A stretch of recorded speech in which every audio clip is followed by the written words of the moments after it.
이 시간 진행을 맡은 정읍성광교회 김기철입니다.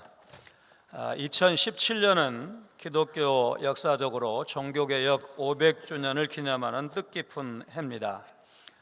영상에서도 보신 바와 같이 1517년 말틴 루터는 비텐베르크 성문에 개혁의 95개조 논제를 게시할 때 진리에 대한 관심과 사랑으로부터 진리를 밝히 드러내려는 목적을 가졌다고 썼습니다.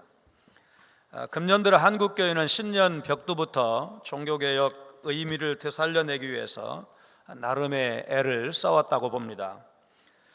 그리고 이제 금년 종교개혁 500주년을 기념만 할 것이 아니라 구체적으로 무엇을 변화시키고 개혁할 것인가를 면밀하게 따져보고 실천하려는 몸부림을 해왔습니다. 그리고 벌써 이제 8월 하순이 되었습니다. 과연 무엇이 변화되고 얼마나 개혁되었을까 질문을 하게 됩니다.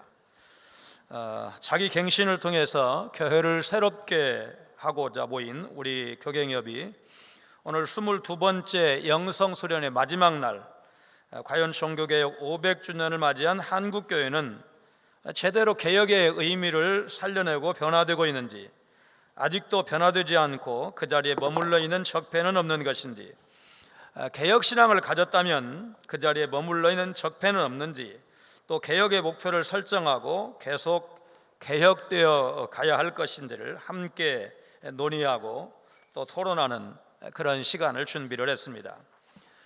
오늘 이 자리에 종교개혁 500주년을 맞이한 한국교회 현실을 진단하고 개혁 방향을 제시해 주시기 위해서 전문가 4분을 패널로 모셨습니다. 성함 가나다 순으로 소개를 해드리겠습니다. 우리 교단의 현실을 짚고 방향성을 제시해 주시기 위해서 기독신문 김병국 기자님 나오셨습니다. 박수 한번 해주시고요.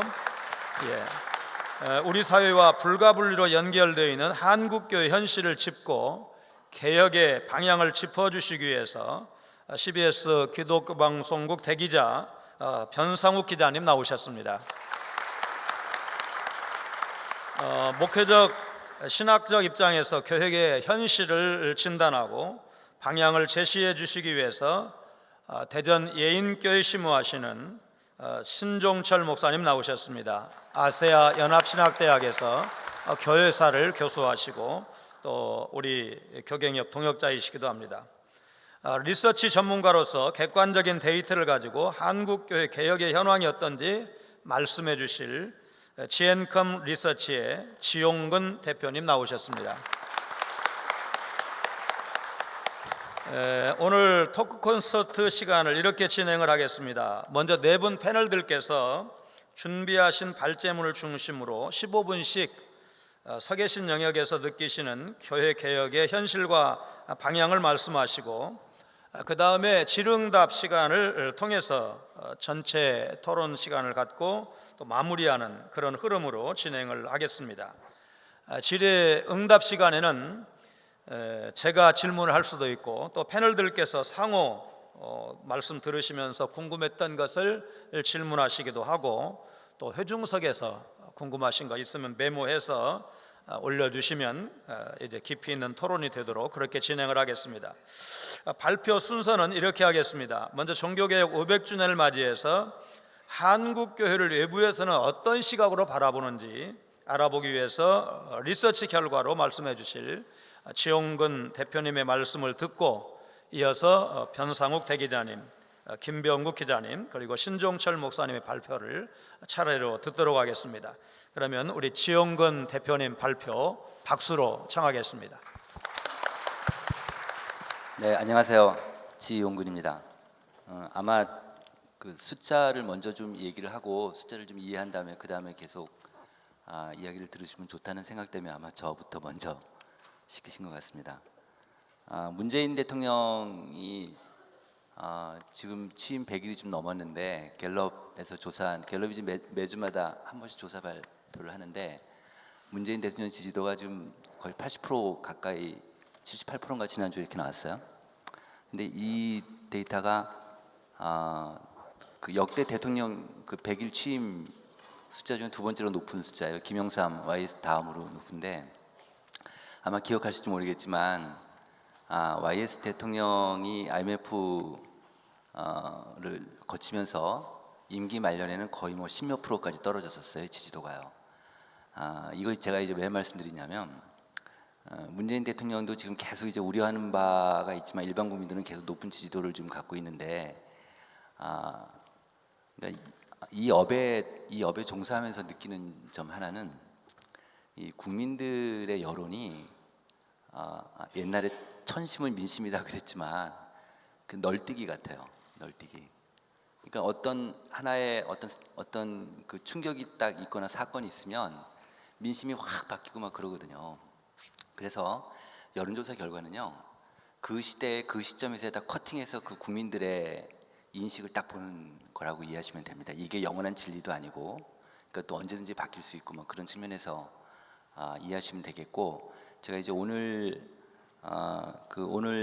제가 이제 말씀드리는 데이터는 어떤 걸 좀 말씀드리면 좋을까 하다가 이 데이터가 지금 현재 우리 국민들, 그 다음에 교계, 목회자들 전체적으로 가장 대표성 있는 데이터겠다 싶어서 그래서 오늘 이 데이터를 갖고 나왔습니다.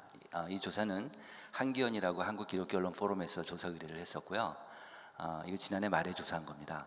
언론인들 대상으로 조사했어요. 그래서 기자의 눈으로 바라본 한국교회, 언론인들은 교계 기자뿐 아니라 일반 기자, 일반 언론지들, 중앙 언론사를 거의 대부분 커버했었습니다. 그래서 이 데이터를 갖고 제가 쭉 설명을 좀 드리도록 하겠습니다.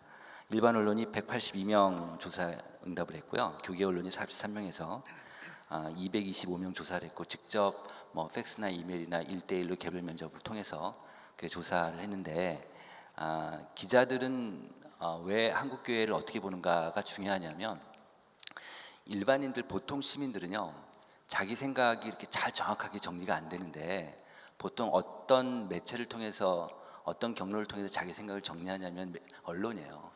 대체로 언론입니다. 그래서 언론 기자들이 어떤 그 보도자료가 나왔을 때 그거를 자기 나름대로의 해석과 여과를 통해서 국민들한테 언론 지면을 통해서 발표하게 되면 국민들은 그거를 인정하고 이해할 수밖에 없거든요. 그래서 언론인의 시각이 굉장히 중요한데, 그런 측면에서 한국교회를 언론이 어떻게 보는가가 되게 중요할 것 같고, 오늘 다 이제 언론인들 오셨으니까 아마 이제 그런 측면에서 좀 연기가 될 것 같습니다.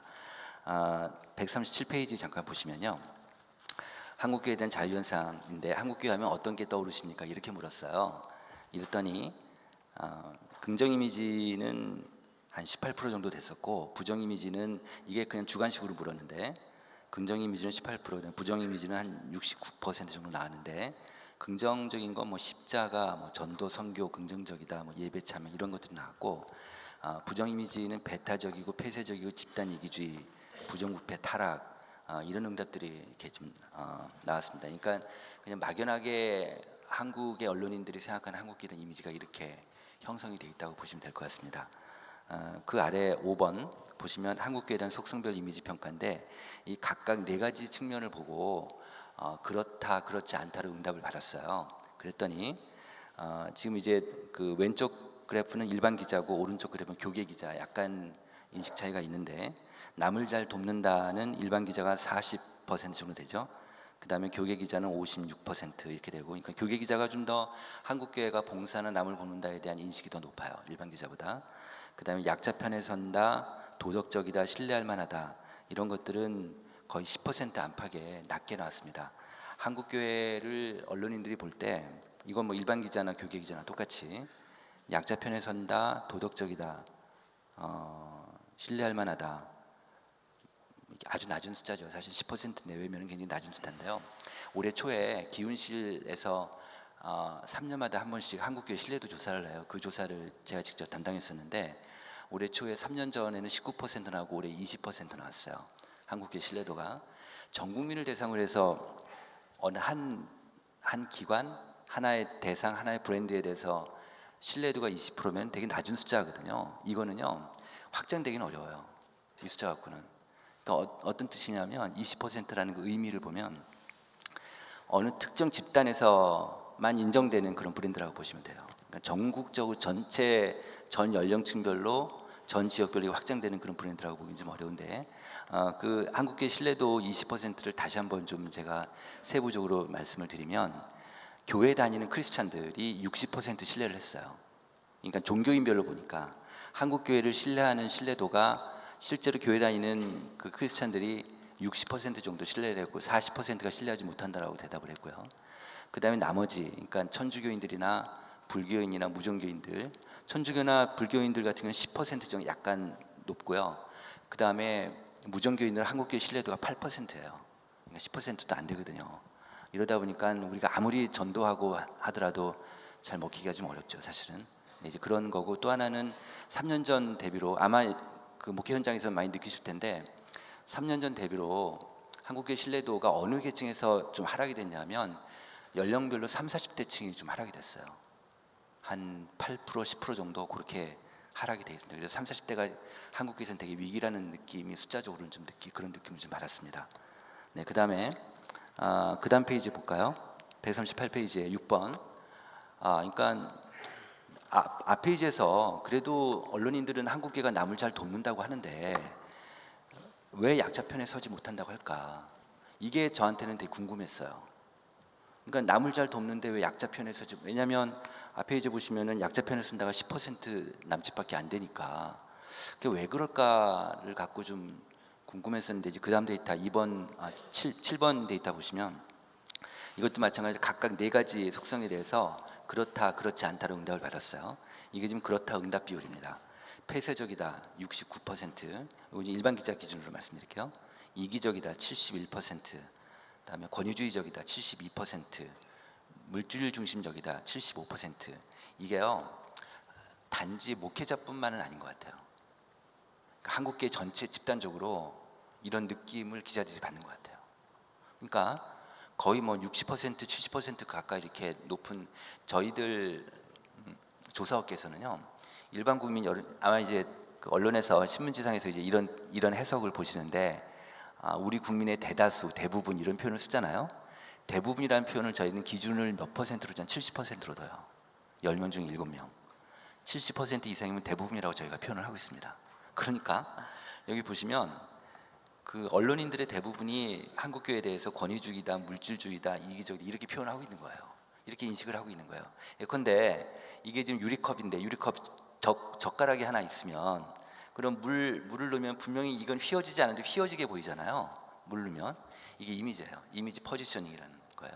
분명히 휘어지지 않았는데 휘어지게 보이니까 우리는 그렇지 않게 생각하는데 밖에서는 우리를 그렇게 보고 있는 거예요. 이거는 그래서 기업에서는요 신제품을 만들잖아요. 그러니까 어느 한 제품 브랜드가 있는데 굉장히 아주 롱셀러 브랜드라든지 잘 팔리는 브랜드인데 갑자기 이미지가 안 좋아지잖아요. 회복할 방법이 없어요. 그래서 그래서 그 제품을 리뉴얼하거나 그러기보다는 신제품을 만드는 게 더 빠르다고 그러는 거예요. 그래서 그러니까 우리는 그렇다고 신제품을 만들 수는 없으니까 그래서 어쨌든 우리 안에서 계속 개혁해야 되고 계속 부단히 노력을 해야 되니까 이제 그런 부분에서 계속적으로 이제 언론인들이 어떻게 얘기하고 있는지 그걸 좀 같이 보겠습니다. 그럼에도 불구하고 9페이지에 보시면 기자들은 또 이렇게 생각하는 거예요. 한국 교회가 사회적으로 영향력이 얼마나 있다고 생각하십니까? 이렇게 질문했는데 영향이 있다가 70% 나왔어요. 그리고 영향이 없다가 별로 없다가 영향이 없다 30%는 7대3 비율로. 그러니까 이렇게 부정적인 이미지를 갖고 있으면서도 한국 교회는 사회적으로 영향력이 있는 집단이다, 있는 그룹이다 이렇게 언론인들이 보고 있는데 제가 표를 여기에 넣은 거는요 소속 부서 보면 정치경제사회부가 각 언론사에 가진 메인 부서인데 정치경제사회부 그쪽 기자들은 오히려 전체 평균보다 더 높아요. 한 10%가 더 높아요. 89%가 한국교회가 사회적 영향력이 있다고 지금 보고 있습니다. 그런데 이제 10번이 이제 문제인데요. 그러면 한국교회가 이렇게 사회적 영향력이 있는데 사회적으로 얼마나 그 역할을 잘 수행하고 있습니까? 잘 수행하고 있지 못합니까? 이렇게 질문했어요. 그랬더니 전체적으로 잘 수행하고 있다가 35, 잘 수행하고 있지 못하가 65. 그러니까 기자 한 3명 중에 2명은 잘 수행하지 못하고 있다고 보는 거고 이거 왜 그럴까? 뭐 이렇게 계속 이제 이런 궁금증이 있는데 어쨌든 사회적인 영향력이 있지만 긍정적인 역할을 못하고 있다. 이게 지금 이 앞단에서의 결론이에요. 한국교회에 대해서 그렇게 좀 인식을 하고 있고요. 자 그러면 사회적으로 긍정적인 역할을 분명히 하고 있는데 이 역할은 어떤 역할을 하고 있습니까? 이렇게 물었더니 일반 기자 중심으로 보면은 사회구제봉사, 이건 뭐 일반적으로 다 하는 얘기고 이게 가장 높고요. 근데 이거보다 약간 더 높은 게 개인 신앙 차원에서 위로와 평안.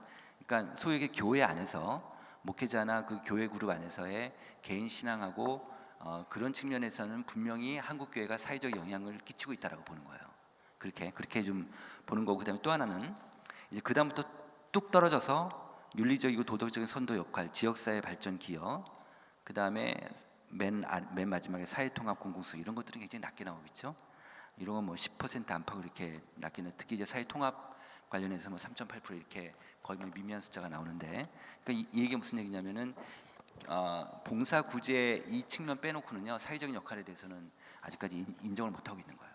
그렇게 좀 이해하시면 될 것 같고요. 그다음 페이지 보시면 그러면 앞에서 분명히 기자들은 사회적인 영향력을 그러니까 개인 신앙 차원에서의 위로와 평안이라는 그 측면에서는 한국계가 분명히 역할을 하고 있다고 보는데, 지금 이게 작년 말 데이터인데요. 그 매년마다 연말에 엔드 이어 폴 그래가지고 전 세계 갤럽 가입사들이, 갤럽 국가들이 그 각 나라마다 이 조사를 똑같이 해요. 그래서 이걸 발표를 하거든요, 연말에요. 그 데이터입니다. 이게 뭐냐면 우리나라 데이터입니다. 66개국 조사를 했는데 내년도 살림살이 전망이 올해보다 더 좋아질 것이라고 응답한 한국인이 11%로 꼴찌였어요. 그 다음에 내년도 국가 경쟁 전망에서 올해보다 더 국가 경제가 좋아질 것이라고 응답한 한국인이 4%로 66개국 중에 꼴찌였어요.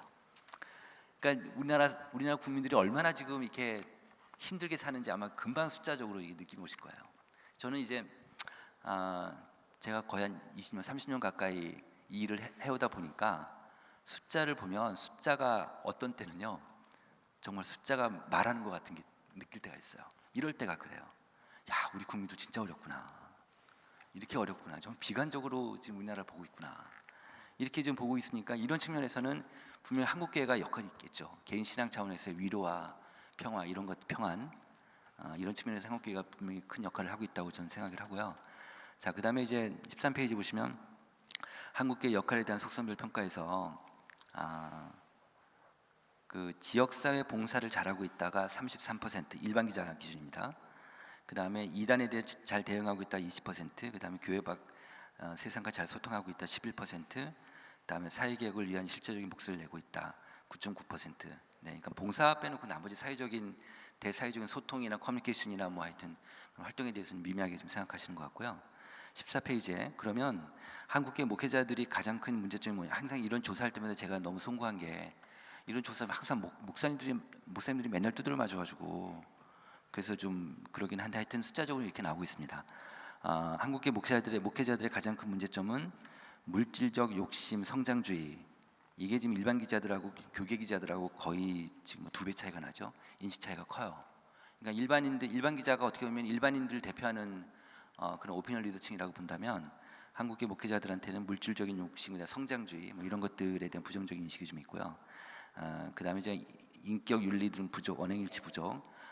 그다음 교계 기자 같은 경우는 언행일치 부족을 가장 높게 평가를 했습니다. 15페이지 보시면 15번 그럼 이제 일반 성도들의 문제는 뭐냐 이렇게 물었더니, 일반 성도들에 대해서는 일반 기자들은 타종교 및 그 비기독교인에 대해서 배타적이다. 우리만 알고 자기네만 알고 배타적, 이게 가장 높았고요. 두 번째가 그 다음에 언행 불일치라고 할까요? 신앙관리선의 불일치, 뭐 이런 것들이 났습니다. 그 다음에 이제 종교 간으로 좀 비교해 보는데요. 지난번에 그 인구 센서스 조사 결과 발표됐는데 2015년 데이터가 발표됐는데 그때 개신교가 1위가 나왔어요. 개신교가 우리가 19%로 1위가 나왔는데 이미지는 그렇지만 천주교한테는 훨씬 모자르고 있고, 이거 뭐 일반 국민들 거의 비슷합니다. 그런데 여기서 보시면은 몇 가지 쭉 측면에 보시면은 중간에 사회 구제와 봉사를 잘한다. 이게 개신교가 36%, 천주교가 29%입니다. 그러니까 개신교가 사회 구제 봉사만 1위가 나오고 나머지는 다 천주교가 1위가 나왔어요. 근데 재밌는 건요, 이건 지금 교계 기자하고 일반 기자하고 이제 합한 숫자고요. 일반 기자만 보면 심지어는 일반 기자는요 사회 구제 봉사도 천주교가 더 많이 한다고 생각해요. 잘한다고요. 그렇게 인식하고 있습니다. 그래서 우리가 전체적으로 좀 이미지가 좀 안 좋기 때문에 이건 뭐 하루아침에 좀 해결될 문제는 아니고요. 우리가 좀 이런 문제 인식을 하고, 그다음에 이제 뒷부분에서 좀 어떻게 해야 될 건가 그런 얘기도 좀 간단하게 나오고 있습니다. 그다음에 개신교 관련 이미지 형성에 가장 영향을 미치는 요소 뭐냐? 목회자와 교회 지도자들의 언행이다. 이런 응답이 제일 높았고요. 18번. 최근 한국교회 정체 또는 감소 이유에 대해서 목회자 자질 문제, 그다음에 삶에 대한 실질적인 도움을 주지 못해 이 두 가지가 가장 높게 나옵니다. 자, 그다음에 이제 또 하나 앞으로 다음 세대 문제인데 청년들 뭐 다 교회에서 다 고민을 많이 하고 계신데요. 청년 실업률이 지금 뭐 거의 10% 안팎에서 아주 높은 수준이고 우리가 지금 IMF 이후에 가장 높다고 하니까요. 그다음에 그다음에 청년 근로자 중에서 100만 원 이하의 근로자가 지금 30% 정도 되고, 그다음 7포 세대라고 하잖아요. 7포 뭐 결혼도 포기하고 모두 포기하고 모두 피하고 하는데 7가지 중에 가장 먼저 포기하고 싶은 것 중에 결혼이 제일 높게 나왔어요. 39%. 그러니까 그만큼은 돈이 없으니까 그럴 수 있는데, 제가 이번에 합복협 아시죠? 학원보건협회 합복협에서 매 5년마다 대학생 의식조사를 해요. 그 조사 결과를 10월달에 발표하는데 데이터 숫자가 엊그저께 나왔어요. 몇 가지만 제가 좀 말씀드릴게요. 그 숫자를 보니까 우리나라 전체 대학생을 다 조사한 1,200명을 조사했어요. 그랬는데 지금 현재 대학생 중에서 성관계 경험률을 물었거든요. 이 온라인 조사라는 거라서 지금 익명성이 보장이 되니까 그 성관계 경험률 41%가 나왔어요. 41%. 얼마 전에 몇 년 전에 IBF에서 미혼 크리스찬 청년들 조사했을 때 51%가 나왔었거든요. 근데 현재 대학생 전체가 한 41% 나왔는데 개신교 학생들이요 39%예요. 그러니까 그 일반 전체 평균하고 2% 차이니까 표본 오차로는 큰 차이 없죠. 사실은 그 변별력이 좀 없다고 봐야 될 것 같고요. 그다음에 혼전 동거에 인정하느냐, 혼전 동거 할 수도 있다, 수용하겠다라는 개신교인이 55%, 개신교 학생이 55%, 전체 학생은 67% 이렇게 나왔고요. 동성애나 인정하겠다. 동성애 정말 한국계 굉장히 예민한데 동성애 인정하겠다는 개신교 대학생이 41%가 나왔어요. 41%. 그다음에 그리스도를 영접했습니까? 이렇게 질문했는데 5년 전에 영접 비율이 63%였는데 이번에 53%, 10% 줄었고요. 그다음에 가나안 교인, 지금 현재 교회를 다니지 않는 크리스찬 대학생, 자기가 크리스찬이라고 고백하고 교회를 다니지 않는 학생이 28%, 한 30% 가까이 됩니다. 어른이 한 20% 정도 됩니다. 20%. 그러니까 5년 전에 2012년에 한목협에서 가나안 교인 측정을 했는데 그때 10.8% 나왔거든요. 올해 초에 저희가 조사하니까 20% 나왔어요. 그러니까 한 2배 정도, 5년 사이에 지금 가나안 교인이 한 2배 정도 오른 상태입니다. 청년들은 지금 다들 모든 지표들이 다 떨어져 있어서 22번 보시면 한국교회 젊은층 활성화를 위한 필요 요소를 언론인들은 어떻게 얘기하느냐, 권위주의를 타파해라, 그다음 젊은층과의 소통을 좀 해라, 이런 의견들이었고요.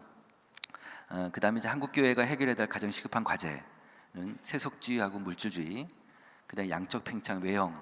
이 일반 기자들은요, 그러니까 한국교회가 대형화되고 막 외형 중심이고 이런 것들에서 되게 좀 예민하게 좀 부정적인 것 같았어요. 이 숫자를 보면서 그런 생각이 들었고요. 그다음에 여기서 보시면은 23번의 맨 마지막에 대형교회 미자립 교회 양극화 현상이 있잖아요. 24번 보시면 지금 한겨원에서 이런 조사를 지난해 말에 했었는데 한국교회 양극화가 얼마나 심각하냐 물었는데 심각하다가 95% 정도 일반 개신교인들 이렇게 나왔고 목회자들은 91% 이렇게 나왔어요. 그래가지고 이거를 제가 저기 통합교단의 데이터를 좀 봤어요. 이걸 제가 오픈해도 되겠냐, 오픈해도 좋다고 허락을 받고 좀 오픈한 거예요. 뭐냐면 이게 13년 말 기준인데 2015년에 나온 데이터인데 통합교단이 그 당시에 총 8,592개 교회가 있는데 그 전체 교회 중위값 가운데, 그러니까 교인 수, 출석교인, 지금 이건 등록교인 수예요. 출석교인 수가 아니라 등록교인 수 가운데 값 그러니까 8,590개니까는 한 4,300등 되겠네요. 4,300등 되는 그 교회가 가운데가 등록교인이 몇 명이냐니까 63명이 나왔어요.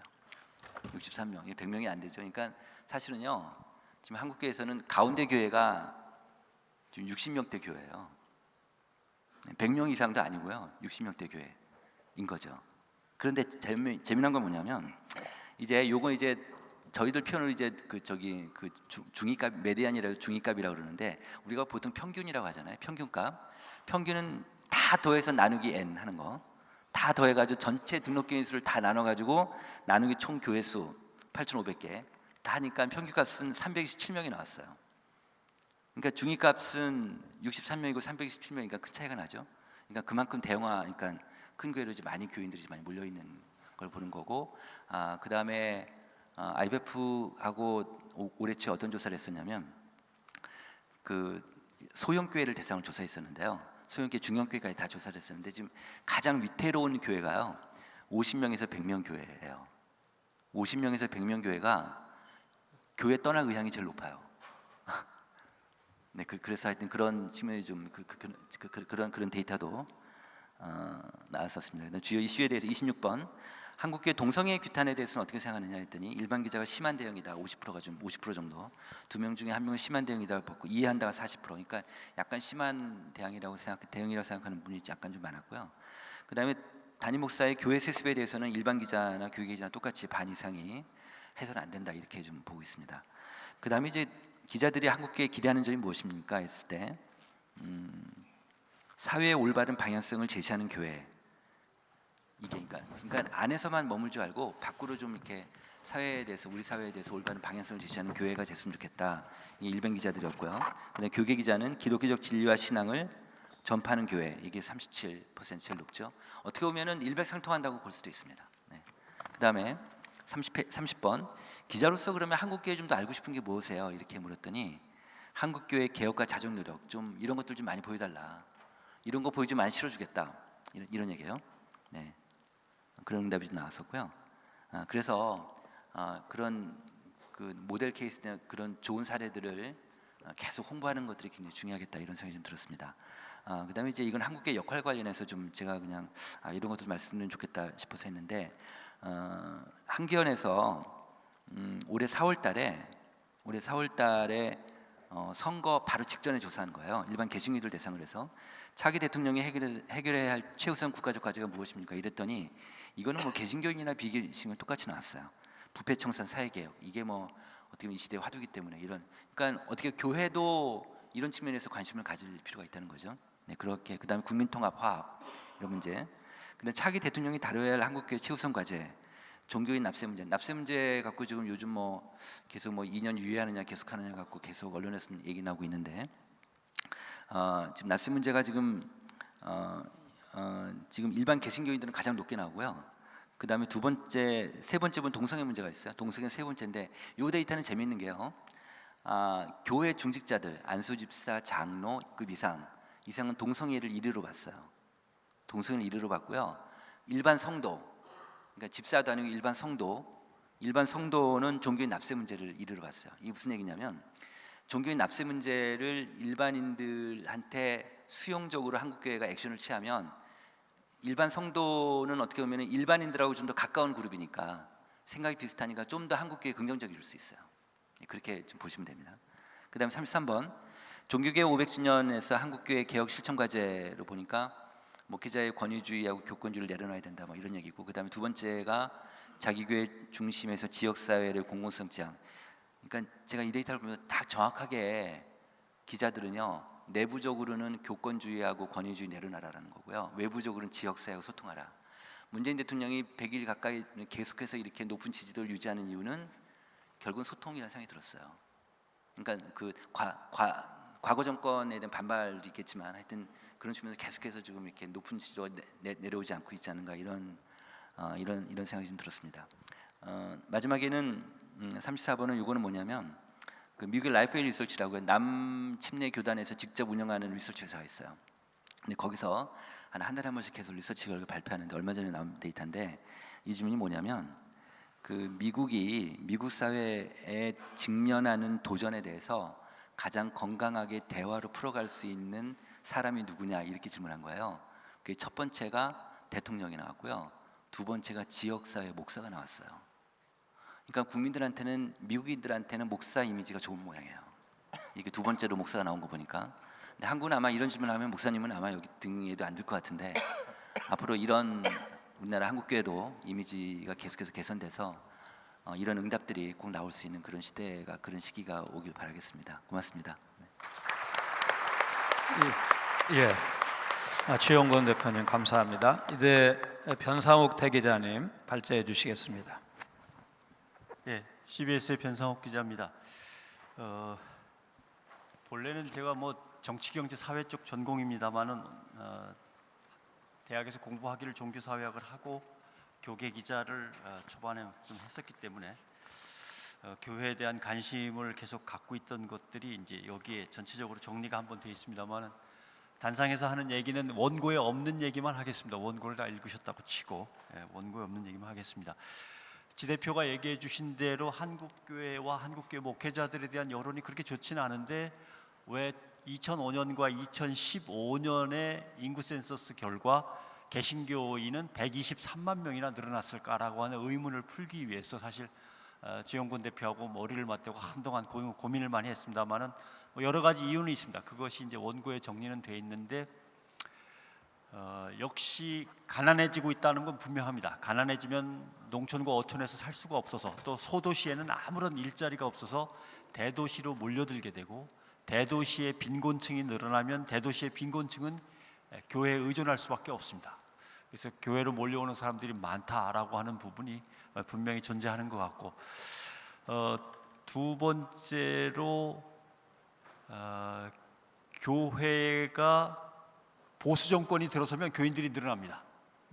보수 정권이 들어서면 교인들이 늘어납니다. 왜냐하면 보수 정권이 들어서면은 북한이 미사일을 쏜다부터 시작을 해서 한반도의 위기론이 더 강해집니다. 그러면 사람들은 더 불안해지고 그러면서 이제 어쩔 수 없이 또 빈부격차가 또 벌어지기 시작하면은 역시 정서적인 불안과 생활의 불안 때문에 교회로 몰려드는 숫자가 많죠. 그래서 사실 진보 정권이 들어서면 교회가 더 어려워집니다. 왜냐하면 진보 정권이 들어서면 언론의 자유가 확대되면서 그 다음에 그동안 자기네가 생각하기에 기득권층이다 또는 갑질하고 있었다라고 생각되는 데 대한 규탄과 비판이 늘어납니다.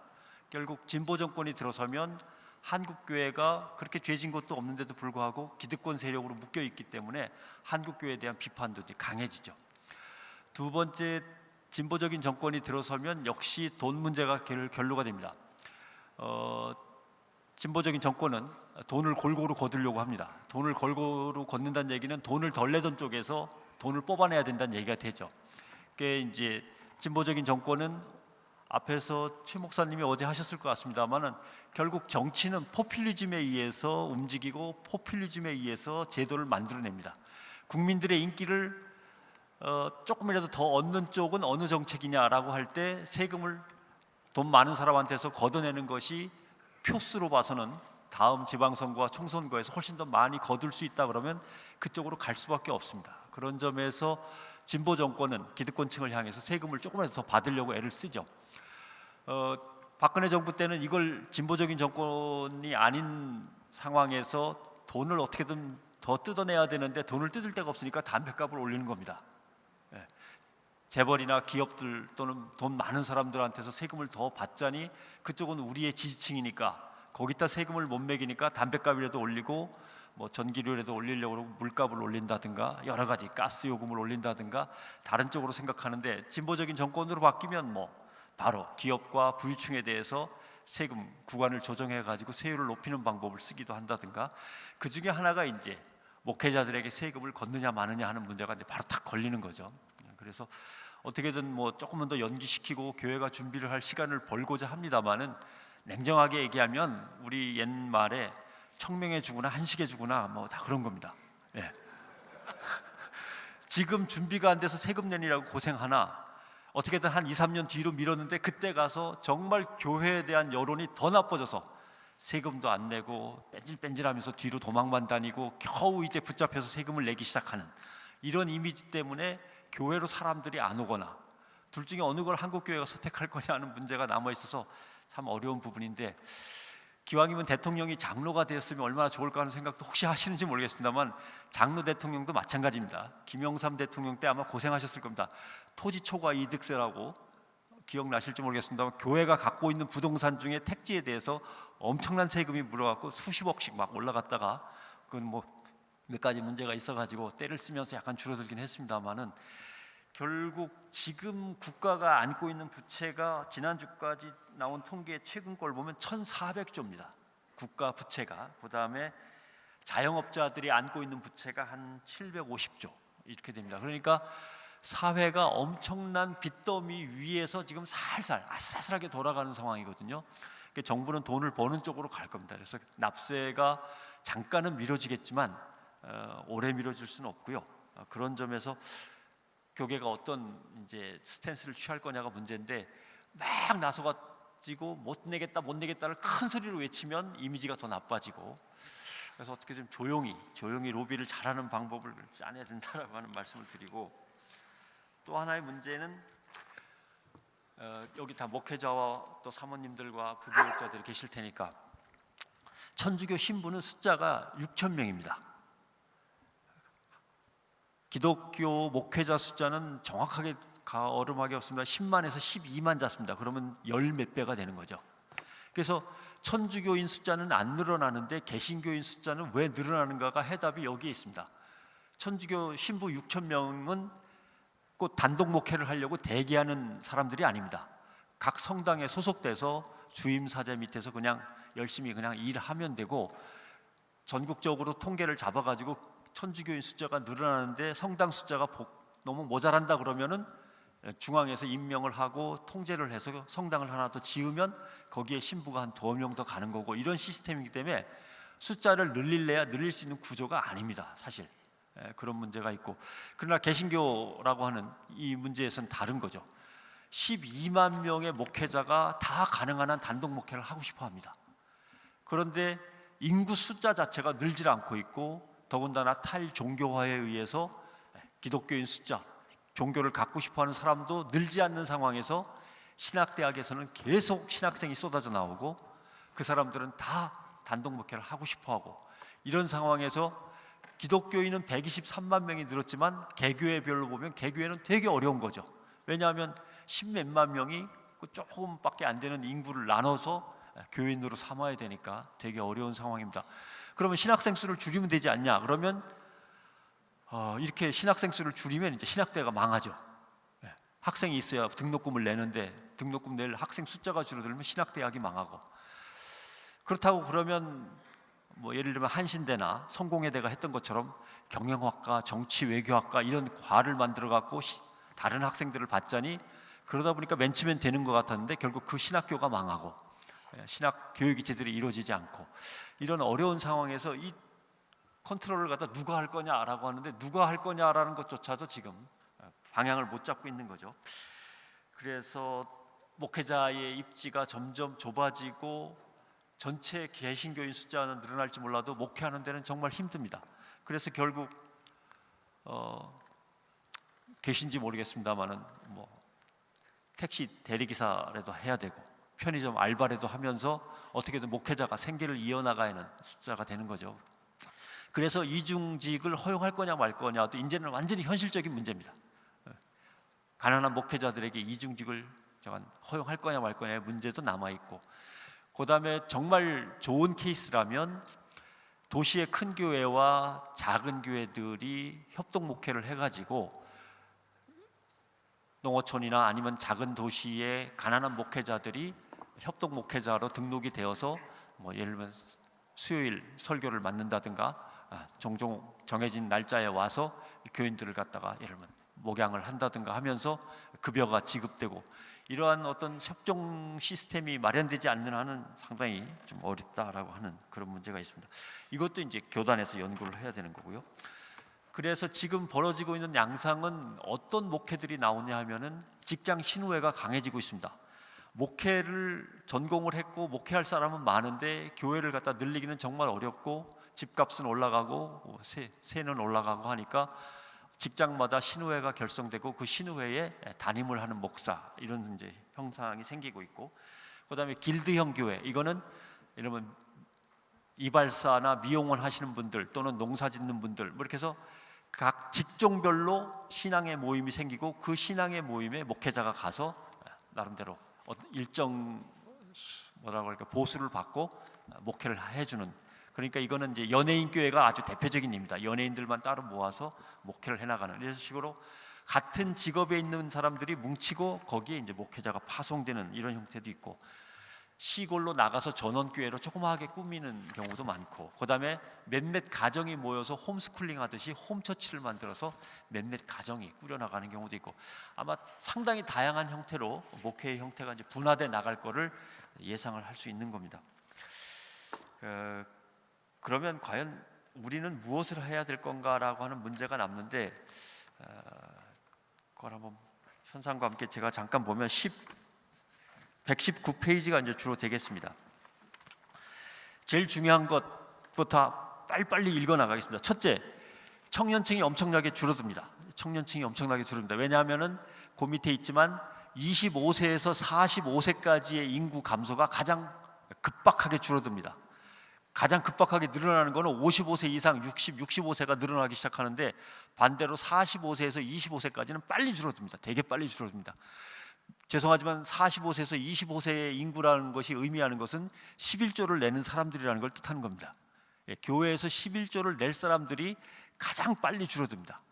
대개 55세 이상은 연금에 의존해 가지고 살아갈 수밖에 없는 되게 은퇴한 사람들이기 때문에 거기서의 11조라고 하는 것보다 25세에서 45세의 11조의 비중은 전혀 다른 문제이기 때문에, 그 문제와 관련해서 결국 교회의 앞으로의 지향점은 어떻게든 살림살이를 미리 줄여서 균형을 맞춰놔야지, 지금처럼 이 정도로 기도하면 수입이 들어오겠지라고 믿는 마음으로 수입을 잡아놓고 지출은 지출대로 계속 각오하면은 펑크가 나는 거죠. 그런 점에서 어느 정도 규모가 있는 교회 목회자들께서는 한번 공인회계사한테 장부를 보여주시고, 어떤 점에서 우리 재정이 문제가 있고 어떻게 줄일 수 있는지에 대해서 한 번쯤은 자문을 받으시는 게 좋습니다.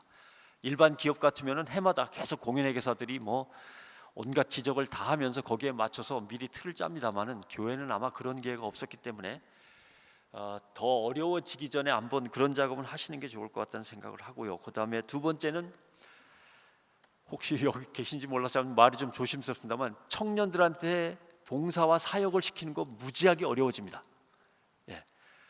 겪어보셨겠지만 지휘자나 반주자들이 급여를 안 주면 이제 반주 급여 지휘 안 하려고 하죠. 아니, 나는 내 전문성을 가지고서 교회에서 이렇게 헌신하는데 줄 만큼은 줘야 될 거 아닙니까? 라고 지휘자들, 반주자들이 따집니다.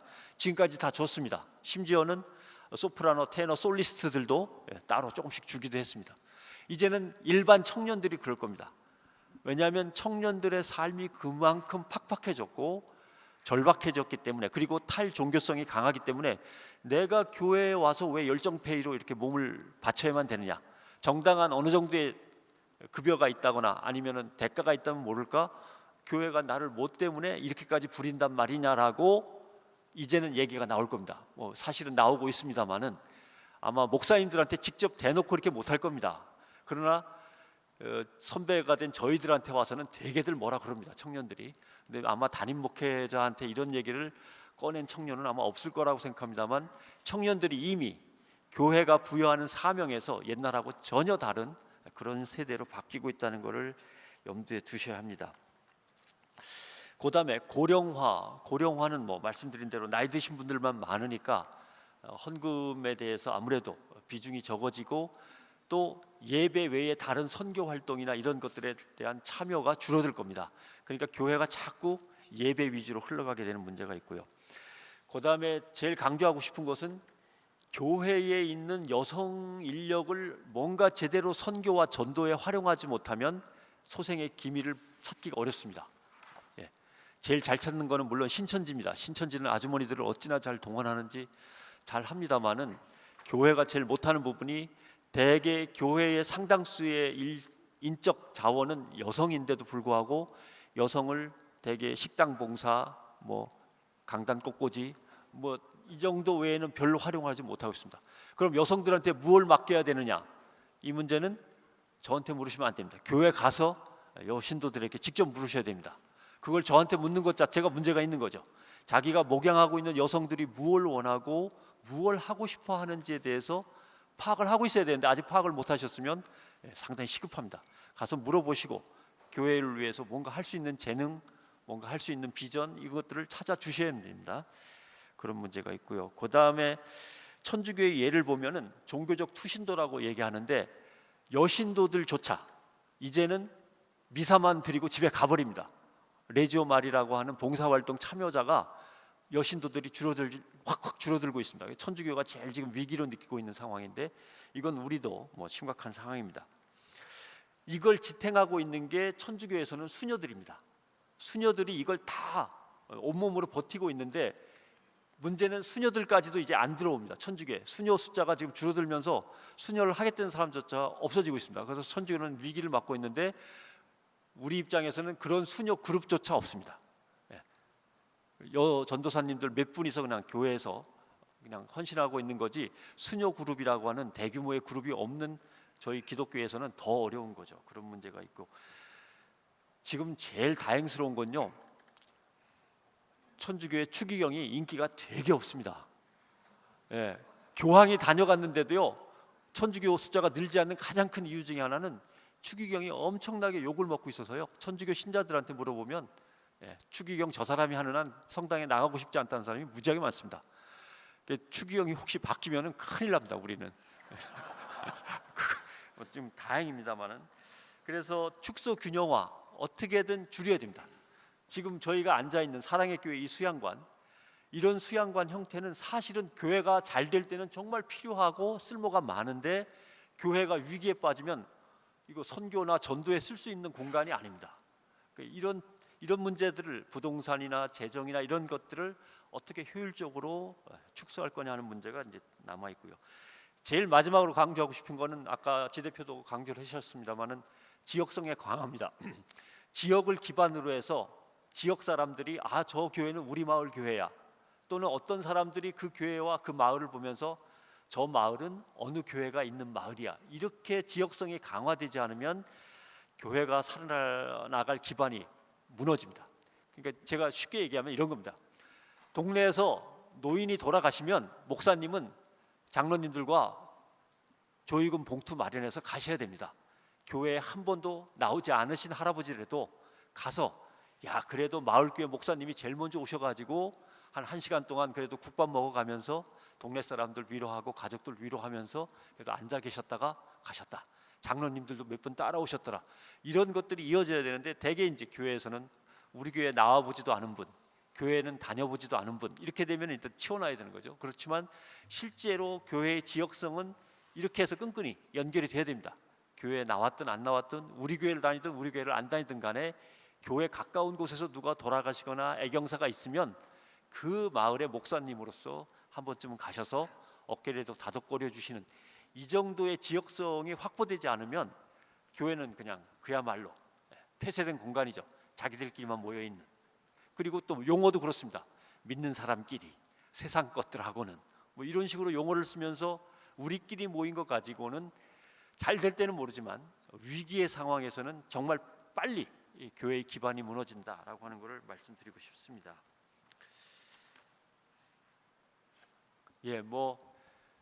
긴 얘기는 궁금하신 거 있으면 나중에 질문을 주시면 그때 하기로 하고, 제일 강조드릴 거는 축소 균형화는 꼭 필요하다라고 하는 것. 그다음에 지금까지 신경 못 쓰셨다면 지역성은 좀 강화해 달라라고 하는 것. 그다음에 젊은 인구가 무지하게 빨리 줄어드는 데 대해서 어떻게 하실 것이냐. 그다음에 교회 학교의 인구가 줄어드는 거는 또 어떻게 할 것이냐. 올 봄에 전국에 120개 초중고등학교에 신입생이 단 한 명도 없었습니다. 120개 학교에. 그 정도로 젊은 또는 어린 학생 숫자가 빨리 줄어들고 있습니다. 그래서 교회 학교의 기반 자체가 무너지고 있는데, 교회 학교를 통해서 크리스찬들이 예비로 길러지지 않으면 성인이 되어서 더 어려워지기 때문에 어떻게든 교회 교육을 활성화시키는 문제, 이런 것들은 교단 차원에서도 고민을 더 하셔야 되고 개교에도 고민을 좀 하셔야겠다는 걸 말씀드립니다. 고맙습니다. 감사합니다. 우리 예정된 시간이 10시 20분에 마치기로 되어 있습니다. 우리 두 분 발제자님 시간 끝나는 시간 일단 염두에 두시고 시간을 좀 배정을 잘 해주시면 좋겠습니다. 김병국 기자님 발제해 주시겠습니다. 네, 김병국 기자입니다. 아마 저를 패널로 세운 거는 교단 정치 쪽이 아닐까라는 예상은 했는데, 어차피 교단 정치가 악성된 것도 결국 목회 현장이 악성화됐기 때문에 연관관계가 있기 때문에 저는 좀 목회 현장 중심의 내용을 좀 다루려고 합니다. 좀 21년 동안 이제 현장을 취재하면서 20년 전하고 지금 목회 현장은 정말 상상을 초월할 정도로 많이 바뀌었습니다. 그 바뀐 이유를 한번 차근차근 살펴보면서 뭐 대안을 찾기 위한 모임이라면은 사실 아쉽지만 대안이 있다면 그것이 대안이 아니라는 말이 있는 것처럼 사실 대안 찾기가 쉽지 않습니다. 그래서 좀 같이 길을 찾는 또 방향성을 찾는 그런 시간이 됐으면 좋겠고요. 또 강조할 것이 이제 뭐 대안적인 측면에서 반복론, 전략, 그리고 또 뭐 컨텐츠 이런 것들 조금 소개할 수 있는데 사실은 그것보다는 가장 중요한 것은 가치의 전환이 이루어지지 않으면은 그것은 프로그램화 되기 때문에 그 정말 진정성 있는 그런 변화를 이끌 수 없기 때문에 좀 가치 중심의 내용들 중심으로 좀 다루고자 합니다. 하여튼 21년 동안 다니면서 보니까요, 지금 그 크게 네 가지 가치가 좀 붕괴가 됐습니다. 일단 규모의 가치, 이제 성장주의가 이제 추구하려야 추구할 수 없는 시대가 와버렸습니다. 그리고 목회자가 갖고 있는 영적 리더십조차도 이제 상상을 초월할 정도로 도전을 받고 있고요. 그리고 크고 작은 교회 크게 상관없이 교회는 정말 엔샬롬으로 몸살을 앓고 있습니다. 그런 측면이 있고요. 그리고 거룩성의 가치 역시도 지금 많이 바뀌었습니다. 뭐 제가 4대 독자고 첫 교회 다닐 때가 초등학교 5학년 때인데 그 집에 제사 지내겠죠. 그럼에도 불구하고 어머니께서 교회 가라는 이유는 교회 다니는 사람은 뭐 술, 도박, 뭐 그때 당시는 뭐 계집주의를 했죠. 하여튼 뭐 이런 거 안 하니까 교회 가라고 권면하셨는데 근데 지금은 교회 다녀봐야 똑같다 이렇게 이야기하는 이거조차 이제 오히려 세속이 종교, 성을 걱정하는 시대가 되어버린 거죠. 저기 방금 리서치 결과도 보듯이 기독교의 부정적인 인식, 기독교에 대한 욕은 죄송하지만 대부분 다 목회자를 보고 교회를 평가해 버립니다. 세상에서. 그런 측면에서 좀 목사님들의 그런 일거수일투족이 이제 세상 속에서 유리창처럼 다 비춰지기 때문에 그리고 또 욕하는 이유가 최소한의 윤리 기준조차도 지켜지지 않는 단 종교다고 하는 비판이 상당히 높습니다. 그래서 좀 비호감도의 종교로 계속해서 전락하고 있다고 생각하고요. 그런 측면에서 이제 좀 세세하게 좀 살펴보고자 합니다. 그 규모의 가치가 무너진 것은 뭐 크게 성도 수가 줄고 그 다음에 재정이 예산보다 미달되게 계속 들어오는 겁니다. 이것이 3년 전부터 정말 급격하게 고착화되고 있습니다. 성도수 주는 거는 뭐 농어선 교회들 중심으로 하다가 지금은 도시 핵심, 흔히 말하는 뭐 강남권 이런 쪽 교회들조차도 분당 그 대로변조차도 500명 넘는 교회가 별로 없습니다. 교회 사이즈는 큰데, 그 건물은 큰데 그 교세가 500명 안 되는 교회가 부지기수고요. 그리고 서울 중심으로 했을 때는 3년 전부터 예산을 세웠는데 한 20% 미달, 지방에서 15% 미달이 작년에 제가 좀 여러 군데 다녀보니까 30% 넘어버렸습니다. 그런 측면에서 이제 숫자 그리고 돈으로 이제 그 목회 성공으로 잣대를 삼는 시대는 이제 힘들어졌죠. 특히 이제 그 인구 감소에 따른 교세 감소가 있죠. 1971년생이 우리나라에서 0세부터 100세 사이에 가장 많은 인구입니다. 98만 명 가까이 됐습니다. 그런데 그 10년 뒤에 81년생이 10만 명이 줄어듭니다. 그리고 91년생이 14만 명이 줄어듭니다. 하여튼 이래서 급속도로 10년 사이에 뭐 10만 명씩 14만 명씩 줄어들으니까 이거는 불가항력적인 거죠. 그리고 재정 위기 역시도 뭐 여러 가지 요인이 많습니다. 뭐 교세 감소가 되니까 헌금이 주는 이유도 있지만은 현재 우리나라 사회 경제 구조 자체가 그 노동 가능 인구가 15세에서 64세를 보는데 정말 작년 2016년 기점으로 이제 급격한 절벽 수준으로 떨어져 버립니다.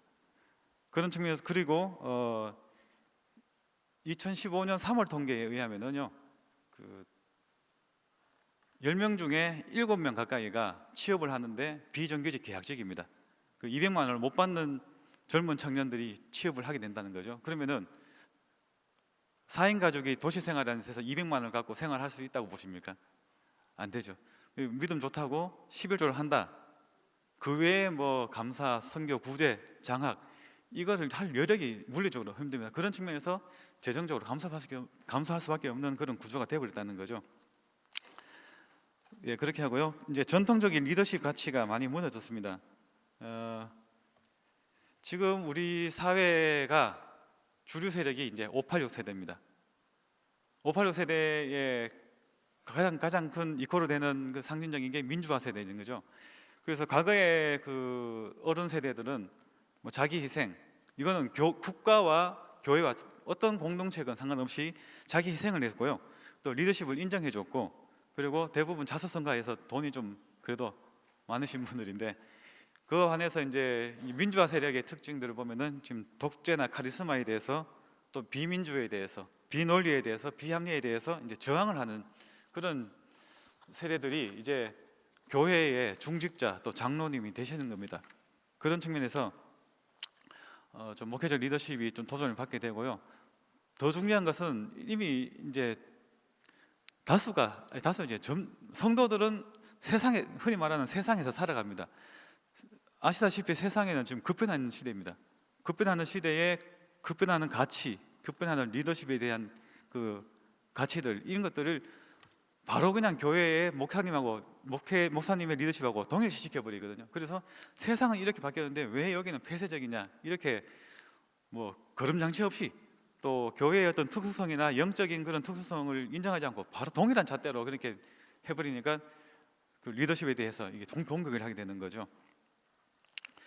또 중요한 거는요, 저기 2005년 정도부터 이제 교회들마다 아까 뭐 변 기자님 이야기하신 것처럼 교회들이 이제 작은 것, 공동체 중심으로 지금 약간 턴하는 이제 전환을 하는 경우가 보이는데, 그럼에도 그렇게 민주적으로 운영을 하고 목사님이 어떤 그런 가시만 다 내려놓고 아주 합리적으로 하는데도 불구하고 성도들의 헌신은 이전과 사뭇 다릅니다. 그런 측면에서 그 좀 세대가 변했기 때문에 그 과거에 그 뭐 절대 권력의 리더십을 행사하겠다는 그런 것은 이제 조금 한번 리셋을 해야 될 것이 않나 생각하고요.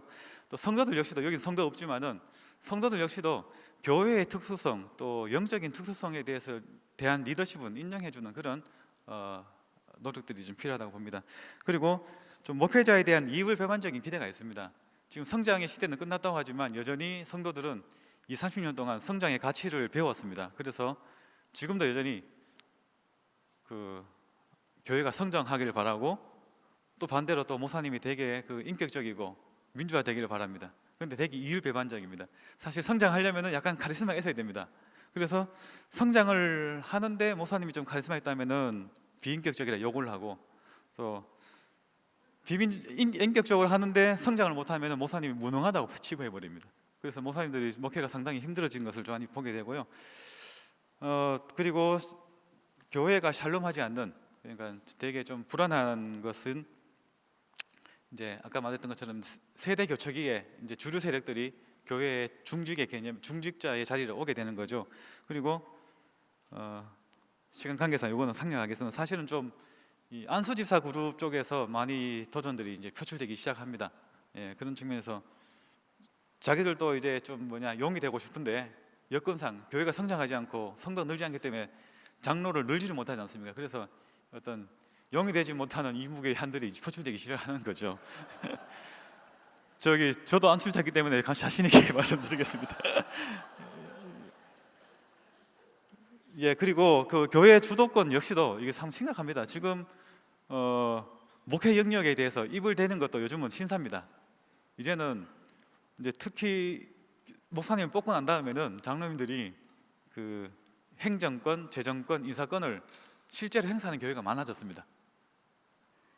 그런 측면에서 그 목사님하고의 어떤 갈등들이 심하게 되는 거죠.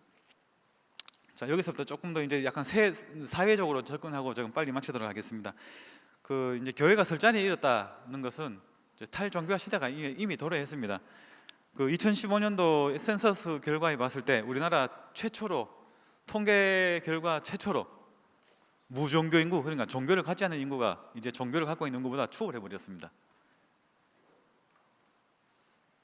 또 중요한 것은 이제 10대에서 30대에서 무종교 인구가 너무너무 많아졌습니다. 그런 측면에서 앞으로 30년이 참 걱정이 되는 거죠. 그리고 전통적인 목회 기반이 흔들립니다.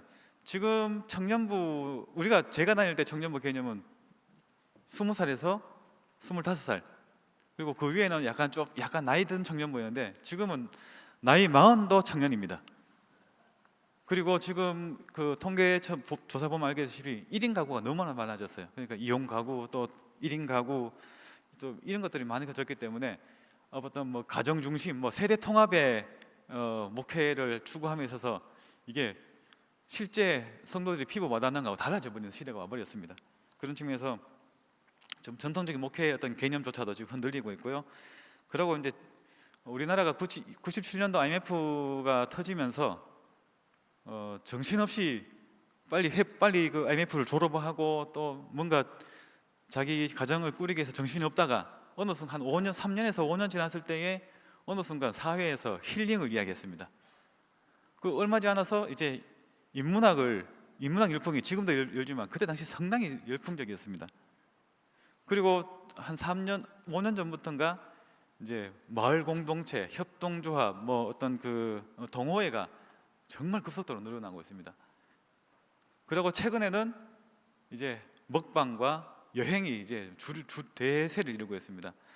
자, 힐링, 그리고 나는 누구인가라는 인문학, 그리고 공동체, 그리고 또 자기 어떤 그 영적인 위안, 자기 위안, 이것을 그동안 종교가 추구했던 단어들 아닙니까? 그런데 이제 세상이 스스로 찾아가 버립니다.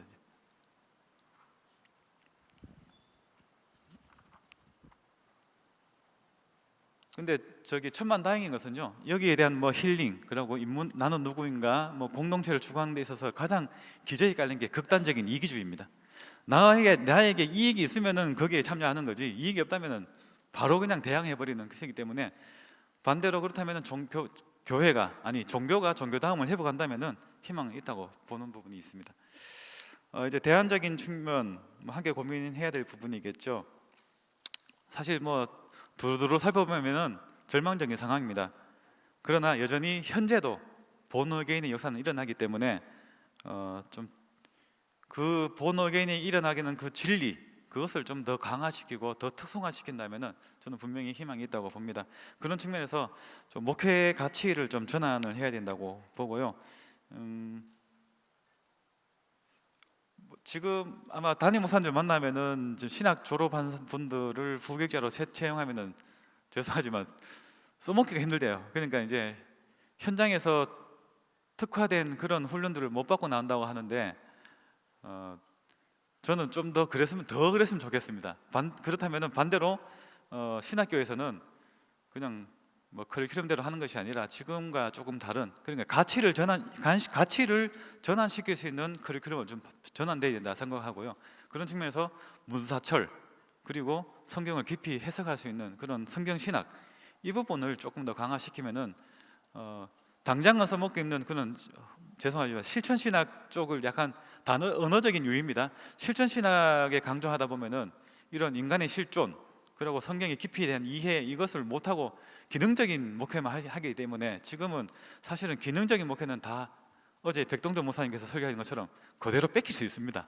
다 뺏길 수 있는데 못 뺏기는 것은 자기의 그 사고와 그 영성의 깊이는 절대 못 뺏깁니다. 그런 측면에서 신학 교육에서 뭔가 좀 큰 변화를 일으키면은 이 가치의 패러다임이 일어난다고 보고요. 하여튼 저는 2005년도에 통계를 보면서 충격받아서 그 한국교회의 고질적인 문제를 어떻게 해결해야 되는가, 어디서 그 실타래를 풀어야 되는가 고민하다가 저는 개인적인 결론은 신학교입니다. 신학교의 교육 커리큘럼을 바꿔야 된다 생각하고요. 그리고 이거는 참 중요한 거지만 하여튼 다음 세대의 교육은 지금은 부교육자들 너무 열심히 합니다. 근데 각자가 너무 열심히 해요. 열심히 하는데 이 애에 대해서 온전한 크리스찬으로 살아가는 데 있어서의 통시적이고 통합적인 그런 교육은 지금 현재 이루어지지 않고 있습니다. 그래서 유년부에서는 이거, 초등부에서는 이거, 중등부에서는 이거 하다 보니까 20살 되면은 얘는 교회는 다니는데 온전한 크리스찬보다는 프랑켄슈타인 크리스찬이 되어버립니다. 그런 측면에서 사실은 나쁘게 말하면은 부교육자의 임상 대상이 돼버리는 거죠. 목회의 임상 대상이 되는데, 그렇죠. 그 부교육자는 옮깁니다. 그러나 교회는 옮기지 않지 않습니까? 그런 측면에서 개교회가 갖고 있는, 개교회가 정말 이 애가 인생을 80 봤을 때에 교육할 수 있는 기간은 4분의 1밖에 안 됩니다. 그래서 나머지 4분의 3, 20살부터 80세까지 살아갈 때 있어서 정말 좋은 크리스천으로 살아가기 위한 통시적인 교육에 대한 커리큘럼을 만들어야 되고, 또 거기에 지금 현대인의 욕구가 그 가치관 교육과 또 진로 교육까지, 성경적인 진로 교육까지 아웃소싱을 통해서 해준다면은 좀 많이 충족될 거라 생각하고요. 탈종교 시대의 영성은 하고 싶은 말이 너무 많은데 결론만 말한다면요, 종교는 줄 수 있는 게 딱 하나밖에 없습니다. 영성. 다른 걸로 충족시키려 봐야 별로 감동이 없습니다. 왜냐하면 세상이 다 충족해 보이기 때문에. 세상은 다 충족시키는, 단 하나 충족을 못 시키는 게 영성입니다. 그런 측면에서 정말 기독교에 가진 정말 십자가의 영성을 극대화시킬 수 있는 그런 가치로 좀 변화를 해야 될 것 같고요. 아마 변 기자님께서 쓴 내용을 보면은 상당히 지금 제 공감되는 부분 중에 하나가 마지막 부분입니다. 하나님 사랑하는 만큼 인간을 사랑해야 된다라는 것이 지역 사랑도 있지만요, 아마 지금 최근에 뭐 세월호 사건 이런 것 따졌을, 뭐 동성애 문제 이런 거 했을 때에 교회의 어떤 그런 그 편협성 때문에 많이 욕을 얻어먹죠. 그런 측면에서 제가 좀 뭐 예를 든 것이 그 가늠한 여자를 용서한 예수님, 이것은 그 현장은 사실 기독론과 선교론의 충돌의 현장입니다. 그런 측면에서 기독론의 잣대를 걸면 가늠한 여자는 그 자리에서 서 죽어야 됩니다. 그러나 예수님께서 살려주신 것은 선교론적인 입장에서 기독론을 극대화시킨 그런 현장의 그 사례라 보고요. 그런 측면에서 좀 하나님 사랑하는 만큼 인간을 사랑하는 그 십자가의 온전한 그 완성을 좀 그려내는다면은 교회의 이미지는 상당히 좋아질 거라 생각합니다. 이상입니다. 예, 김병욱 기자님 수고하셨습니다. 지금 10시 15분입니다. 우리 신정철 목사님 마지막 발제해 주시고 시간을 불가피하게 약간은 좀 늘리고 그렇게 진행을 해야 될 것 같습니다. 폐위 예배는 11시부터 드리는 걸로 하고요. 오늘 이제 발제 마치신 다음에 저도 질문을 준비했는데 저는 생략하고, 또 패널들 상호간에 좀 질문을 하도록 요청을 드렸는데 우리 플로어에서 먼저 이렇게 질문이 준비되어서 좀 올라오면 그 질문부터 진행하도록 그렇게 하겠습니다. 마지막 발제 우리 신정철 목사님 해주시겠습니다. 신정철 목사입니다. 5분 남겨놔서 발표 유인물로 대처합니다. 이렇게 수없이 기도했는데 또 30분 이렇게 할 수 있어서 너무 감사합니다. 준비도 엄청 많이 했거든요. 왜냐하면 제가 기록했던 것이 한국에 올해 들어와서 신학자들, 그 다음에 또 학회에서 발표했던 논문들을 중심으로 종교개혁 500주년이기 때문에 한국교회가 어떻게 종교개혁 500주년 정신을 가지고 한국교회를 개혁해 나갈 것인가, 교수들의 입장에서 또 신학자들의 입장에서 목사님들 관점에서 준비했던 심포지엄 내용들을 제가 직접 참석하고 또 자료를 구하고 준비를 했습니다. 지금 안타까운 것은 전주대학교에서 심포지엄 한 내용을 제가 구입을 했고, 그 다음에 지난번 우리 총회에서 한국교회 미래 전략을 위한 포럼, 우리 오정호 목사님하고 장목서 목사님, 또 권순우 목사님이야, 또 우리 노재경 국장님 같이 토론을 했는데 굉장히 좋은 자료가 나왔습니다. 같이 수립했으면 좋을 뻔하는데 그걸 하지 못해서 참 송구스럽게 생각하고, 지금 한국 강해설교연구원에서도 지금 이 시간에 한국 종교개혁 500주년에 대한 포럼이 진행되고 있습니다. 그리고 앞으로 10월달, 11월달 계속 종교개혁 500주년에 대한 포럼과 세미나가 진행이 될 텐데, 이구동성으로 제가 이 내용들을 점검해 나가면서 가장 큰 문제가 뭘까? 목사의 문제다, 그 얘기했고요. 그 다음에 또 뭐의 문제냐? 돈의 문제구나. 그 다음에 또 뭐의 문제나? 삶의 문제구나. 요 세 가지를 점검했습니다. 우리 교경앱은 전 세계적으로 아주 훌륭하시고 목회도 잘하시고, 또 그 다음에 아주 존경할 만한 목사님들이 많이 포진해 계셔서 우리 젊은 믿음의 젊은 이 후배 목회자들이 또 전사님들이 많이 존경하는 그런 그룹입니다. 그래서 이 교육행에서 이런 포럼 하는 것 자체가 굉장히 의미 있는 것인데, 한 가지 아쉬운 것은 왜 이 포럼을 수요일 오전에 할까?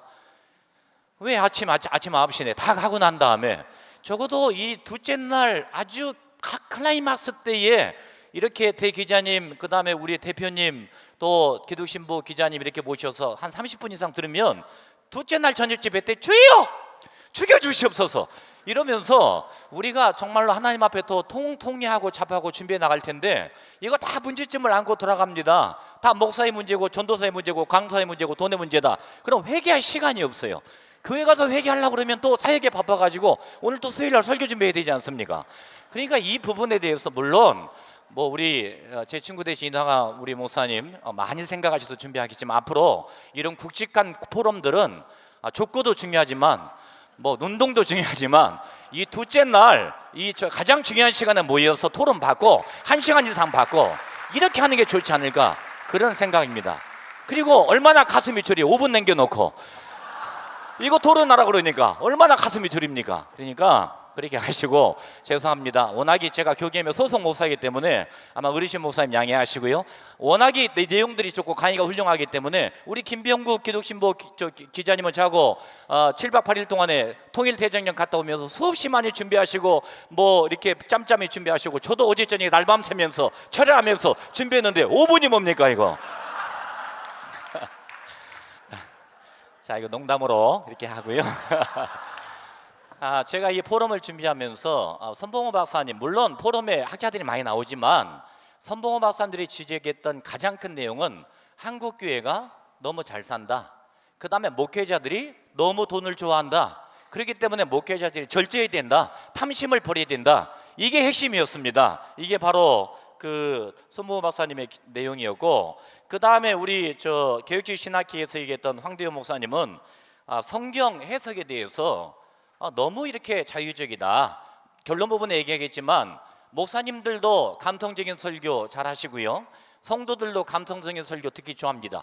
교리적인 설교하게 되면 10분만 하면 잡니다. 그 다음에 뭔가 가슴에 이렇게 와닿는 예화를 들어가게 되면 눈물 몇 번 흘리고 은혜 받는 걸로 생각하고 있어요. 그리고 강제상을 나가는 순간부터, 아니 강제상이 아니라 교회 문을 나가는 순간부터 이제 자유로운 영혼이 되어서 감성적인 것이 얼마나 좋습니까? 마음대로 생각할 수 있는 게 감성이잖아요. 교리가 없다 보니까 자기 나름대로 마음대로, 신앙도 마음대로, 그 다음에 생활도 마음대로, 이런 감성적인 설교가 문제가 된다. 신학교에서 교수님들 훌륭합니다. 문학적인 접근, 무슨 뭐 내레티브 접근, 그 다음에 뭐 양식사 비평 다 좋아요. 그러나 핵심을 가르쳐야지. 공부하면서 전사님들이 문학사적으로 이 부분은 이렇습니다. 그 다음에 뭐 양식 비평적으로 이렇습니다. 그거 얘기하죠. 똑똑한 얘기는 할지 모르지만 교인들의 입장에서는 예수가 어떤 분이신지 하나님의 말씀이 뭔지를 모르고 다 얘기하다가 예화나 반짝하고 그걸로 돌아가서 그 설교를 전부라고 생각하는 거예요. 그래서 이 한국교회 설교가 문제다, 이 지적을 또 많이 했고요. 그 다음에 특별히 한목협 그 5번째 130페이지입니다. 아말테 그 루터교 박사님께서 하셨던 내용이 10가지 위에 넘었는데, 이 가운데 7, 8, 9, 10, 11이 다 목사에 관련 겁니다. 목사 성직 매매, 그 다음에 돈에 대한 관심, 그 다음에 개인적 소유, 목사들의 도덕적 성적 타락, 많은 목사들이 낮은 신학적 수준. 우리 전도사님들 미안합니다. 전도사님들 공부 굉장히 열심히 하시는 걸 생각해요. 그런데 현장에서 교육자를 뽑을 때에 그 전도사님을 뽑는 기준이 운전면허증 있느냐, 새벽기도 본고차 운영할 수 있느냐, 그 다음에 PPT 만들 수 있느냐, 그 다음에 빔 프로젝터 얼마나 다룰 수 있느냐, 이게 기준이 돼서 교육자를 뽑고 있습니다. 그래야 안 그래요? 대답 안 하시네. 이 부분도 조금 점검할 부분이 이제 되지 않을까. PPT 좀 못하면 어떻습니까? 본고차 운전 좀 못하면 어떻습니까? 그냥 새벽에 열심히 나와서 기도 열심히 하고 그 다음에 눈물을 흘리면서 한국교회를 위해서 진행해 나가면 좋은데, 우리 대전에 가장 존경하는 오정호 목사님 수련함교회는 미안합니다, 교육자들이 한번 이렇게 뭐 모신다 그러면 막 많이 내려옵니다. 그다음에 원서도 많이 내요. 근데 저희는 개척해 가지고 교회 사지가 크지 못합니다. 전도사 납부 보려면 내려오지를 않아요. 내려오지를. 그래가지고 우리는 항상 중부 이북으로만 올라가겠다. 전도사들이 내려오지 않습니다. 그러면서 아굴골짝 빈들에도 복음 들고 가오리라 그런 거짓말 찬송을 하면서 뭐 십자가 내 가지고 얘기하고 예수 우리 왕여 얘기하면서 얘기합니다. 이건 좀 문제가 있는 것 같아요. 그 대전, 대구, 그 다음에 부산까지도 교회가 사이즈가 크든지 작든지 간에 우리 총신대학 신학대학원 여러분들이 내려가셔야 됩니다. 신대원 갔더니 얼마나 차들이 많은지 BMW, 그 다음에 무슨 뭐 소나타, 그 다음에 그랜저, 그 다음에 크레이슬러 엄청 많습니다. 차들이. 나보다 차들이 좋더라고. 그러면서 하시는 말씀이 3년 동안 준비하겠습니다. 학문으로 준비하겠습니다. 뭘 준비합니까? PPT 준비하고 그 다음에 인터넷 얘기해가지고 말 준비하고 이거 준비하면서 공부한다고 얘기하니까 그 준비하기 전에 아골골짝 빈들에도 대전 자그만 교회라도 부산 자그만 교회라도 갈 수 있는 그런 마음이 그게 개혁이요. 그게 교경협의 정신입니다. 담임 목사님들이 이렇게 여러분들 모셔가지고 좋은 은혜의 말씀 듣고 뭐 하나님 앞에 찬송하고 준비해 나가자. 이 얘기가 뭐냐면 내가 대형교회 와서 교회에서 등록비를 대니까 기분 좋다 이게 생각하는 게 아니라 여기 나와서 내가 이 교회를 사역하다가 시골교회 보낸다 할지라도 나는 가야 되겠다 이거 안고 돌아가는 게 이게 교경협 정신이라 이런 말이에요. 아멘이 안 나와요. 자, 그 다음에 마지막으로 목회자 윤리 부분인데 여기 목회자 윤리 두 문제입니다. 우리 대기자님 또 대표님 우리 김병 목사님 참 목회자가 땅에 떨어졌다. 제가 여기 가져왔습니다. 종교개혁 다시 시작이다 해가지고 우리 합동교회에서 만든 포럼 가져왔습니다. 거의 불신, 목회자는 불신이 대부분입니다. 그런데 이게 왜 일어났을까? 내용이 어떤 내용일까? 이렇게 점검을 해보니까 뭐 다음 세대에 대해서 기도 열심히 합니다. 다음 세대가 뭐 아이들을 많이 낳지 않아서 그 다음에 한국의 뭐 젊은 사람들이 생산을 하지 못해서 이렇게 얘기한다. 그래서 지략교가 안 된다. 그거는 사회적인 현상이고요. 그런다고 해서 애들이 안 납니까? 하나님이 주시는데 그렇다고 지략교가 안 됩니까? 될 수밖에 없는 상황인데 왜 그 지략교 아이들이 교회에 들어오지 못하느냐? 교회에 대한 불신입니다. 목회자에 대한 불신이에요. 그 다음에 교육자에 대한 불신입니다. 여러분들 우리가 잘 아는 선교단체 무슨 뭐 라이즈 모원 단체 그 다음에 감리교 모모 목사님 굉장히 훌륭한 청소년 사역자였습니다. 그분 쓰게 되면 환상을 하고 아이들이 환상을 보고 뭐 얘기를 하고 옛날에 잠실에 뉴퀴즈 온더블랙 왔을 때에 아이들이 손수건 집어던지고 옷 집어던지면서 그럴 정도로 인류의 그런 강사들이었습니다. 다 성문제 때문에 문제가 터집니다. 우리 교단도 이 성문제 때문에 대형교회 목사님들이 성문제 때문에 문제가 터지고 있어요. 왜 이런 문제가 터졌을까? 돈이 없었다면 성문제가 터졌을까? 돈이 없는데 카지노 가겠습니까? 돈이 없는데 종신대학교 총장 하겠습니까? 돈이 없는데 사람들 앞에 얘기하겠습니까? 돈의 문제라 이거예요. 총장 그만두면 돼요. 근데 돈 때문에 못하는 거예요. 미안합니다. 총장 누군지 모르겠지만. 그 다음에 성문제도 왜 터집니까? 돈이 있으니까 터지는 거예요. 카지노 노름, 돈 없는 사람이 노름 가겠습니다. 한번 땡겨보겠습니다. 왜 땡겨봐요? 하나님의 은혜로 돈이 있으니까 가는 거 아니에요. 돈의 문제다. 왜 이 돈의 문제가 터졌을까? 결국은 한국교회의 헌금의 문제가 제대로 잘 사용되지 못하고 있는 부분이 아닌가. 그래서 교경협의 가장 큰 정신은 그렇게 생각합니다. 목회자의 자기 갱신이라면 우리 어르신 목사님들께서 여기 주도하신 목사님께서 삶의 모습을 잘 보여주시면 따라오지 않을까 그런 생각입니다. 세습에 대한 부분에도 저는 세습 문제를 굉장히 말하기가 좀 어려운 부분인데 왜냐하면 세습을 잘해가지고 성장하는 교회가 있어요. 그 다음에 교회가 튼튼하게 더 10배, 20배로 부흥한 교회가 있습니다. 근데 이 세습 때문에 가슴앓이한 그런 교회가 있기 때문에 세습 문제에 대해서 제가 말할 수 있는 내용이 참 어렵습니다. 그러나 원리적으로 따지면 어떤 분들이 그런 얘기해요. 뭐 구약 때의 제사장들이 아버지가 제사장이면 아들도 제사장이었고 그렇기 때문에 우리 아들에게 물려주는 게 어떠느냐. 미국에서도 할아버지 조나단 에드워드 얘기를 들으면서 할아버지 교회를 조나단 에드워드가 물려받고 이렇게 얘기해서 5대째까지 하는데 얼마나 좋겠느냐. 물론 좋은 얘기입니다. 교회가 성장할 수 있다면. 근데 문제는 한국교회의 세습은 돈에 관련돼 있다는 거예요. 이게 유산으로 생각합니다. 소위 얘기해서 아버지 담임 목사님의 교회를 물려주는 것이 정신을 물려주고 하나님의 말씀을 물려주고 신앙을 물려주는 게 아니라 소위 대형교회의 그 돈, 헌금, 내용 이걸 물려주니까 우리 기자님들이 반박하고 이 부분 안 했으면 좋겠다는 거예요. 저는 세습에 대해서 반대하든지 얘기를 하지 않지만 적어도 외부 사람들이 이런 얘기를 한다면 우리가 귀를 들여줘야 되고, 종교개혁은 외부 사람이 종교개혁 하자고 한 게 아니에요. 루터가 본인이 고민하다가 종교개혁을 했기 때문에 우리가 스스로 생각하면서 이 문제를 진단하고 해야 됩니다. 납세 문제, 아니 납세 문제 왜 고민합니까? 개척교 목사들 납세 문제 들이나마나 상관없어요. 우리는 너무 좋은 거야. 왜? 저기만 정부에서 지원받으니까. 납세 문제는 대형교회 목사님들이 사례비가 많다 보니까 납세 문제 때문에 유예합시다, 다음에 가야 됩니다, 이게 하는 게 아닌가. 죄송합니다. 우리 교계 목사님을 제외하고 그런 문제가 터지니까 납세 문제가 터지는 게 아닌가, 그런 생각입니다. 이 부분에 대해서 우리 대 기자님께서 말씀한 대로 그냥 끌려가듯이 내지 말고 먼저 자발적으로 기쁨으로 내게 되면 얼마나 좋을까. 저는 그런 생각이에요. 성도들이 헌금한 11조에 목사님들이 사례를 봤는데 이걸 또 납세를 내느냐, 이거 못 쓰이지 않겠느냐, 성경적으로 문제가 있지 않겠느냐 말할 수 있습니다. 그러나 한국교회가, 또 우리 섬기는 교회가 한국의 복음과 그리스도의 정신을 보여주는 그런 사람이 있다면 좀 손해가 되고 그런 부분에서 조금 욕을 먹는 짓은 하지 않고 그런 부분에서 진행해 나갔으면 좋지 않을까. 그래서 전 결론적으로 테오도르 배자가 얘기한 것처럼 원론적인 얘기할 수밖에 없습니다. 개혁된 교회는 항상 개혁돼야 된다. 한번 따라해 볼까요? 죄송합니다. 개혁된 교회는 항상 개혁돼야 된다.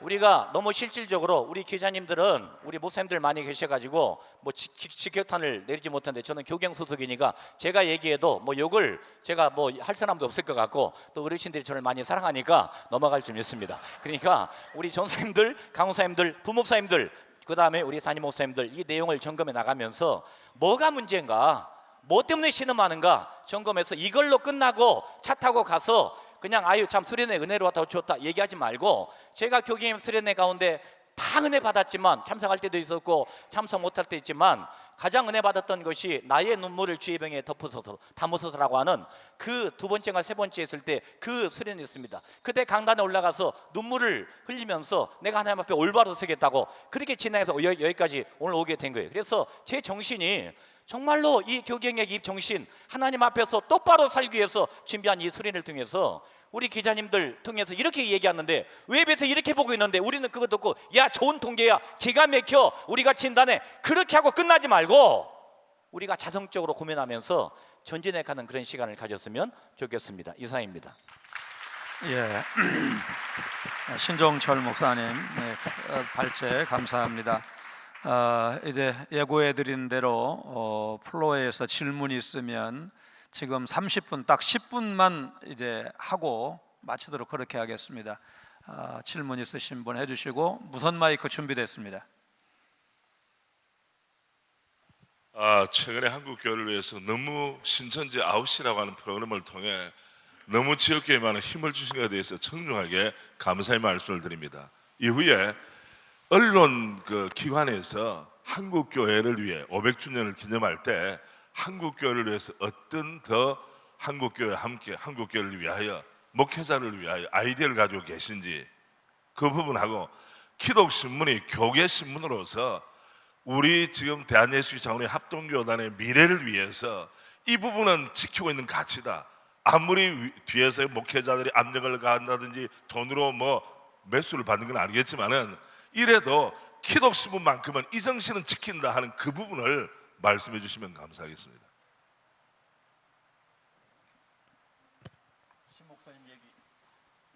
신 목사님 말씀을 듣고 보니까 제가 총신대 가서 목회를 하고 신 목사님이 기자를 하시는 게 더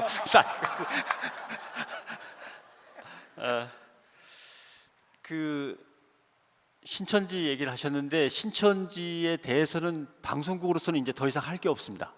예, 돈도 써봤고 뭐 지금 소송도 아직 한 90억 붙어 있습니다만은 소송도 계속 벌이고 있고, 기자들의 인력을 동원해서 계속 뭐 취재도 하고 이렇게 밝혀내고는 있습니다만은, 제가 신천지하고 싸운 게 딱 10년 됐는데, 저도 이제 내년이면 안식년이고 이제 60세 정년 퇴직입니다. 예, 뭐 그다음에 이제 후배들이 물려받겠지만, 그러나 인력 구조상으로 방송국이 신천지와의 싸움을 더 벌이기도 어렵고, 더군다나 신천지가 벌써 한 10개 정도로 쪼개졌습니다.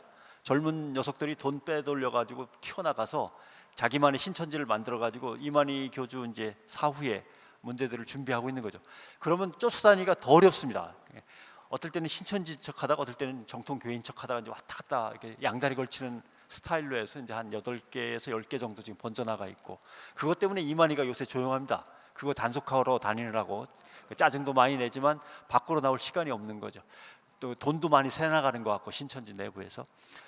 그런 문제인데, 이단 문제를 단속하기도 되게 이제 방송국으로서는 한계점에 와 있는 거죠. 예를 들면 신문사에 신천지 이단 사이비들은 아주 나쁜 반사회적인 집단입니다라고 광고를 예전에는 내줬는데 이제 안 내줍니다. 왜냐하면 광고를 내는 순간 다들 벌떼같이 몰려와갖고 하루 종일 괴롭히니까 계속 항의 전화 걸고 항의 메일 보내고 게시판에 악성 댓글 올리고, 그러니까 신문사들이 못 견뎌갖고 못 받습니다. 그러니까 뭐든지 방송국에서 주도해 나가면서 뭘 짜내면은 신천지가 막아버리고 또 거기다 소송 걸고 하면 그 방법이 안 통하고 또 다른 방법 써볼 수 있는 방법은 거의 다 써서 이제는 남은 여력이 많지 않습니다. 그런 점에서 이제 이런 거죠. 아까 신학교육의 문제도 김 기자도 지적을 해주셨지만 잘 됐습니다. 오 목사님도 계시니까.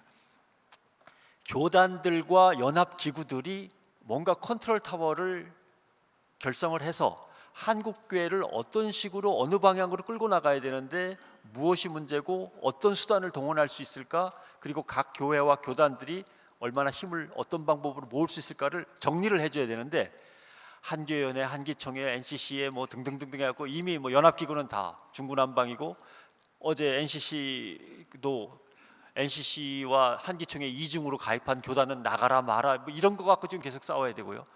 그다음에 교단장님들의 리더십이 정말 좋은 분들이 교단장을 맡았을 때는 저분은 한 5년 했으면 좋겠는데 그게 안 되더라고요. 한 1년씩이시더라고요.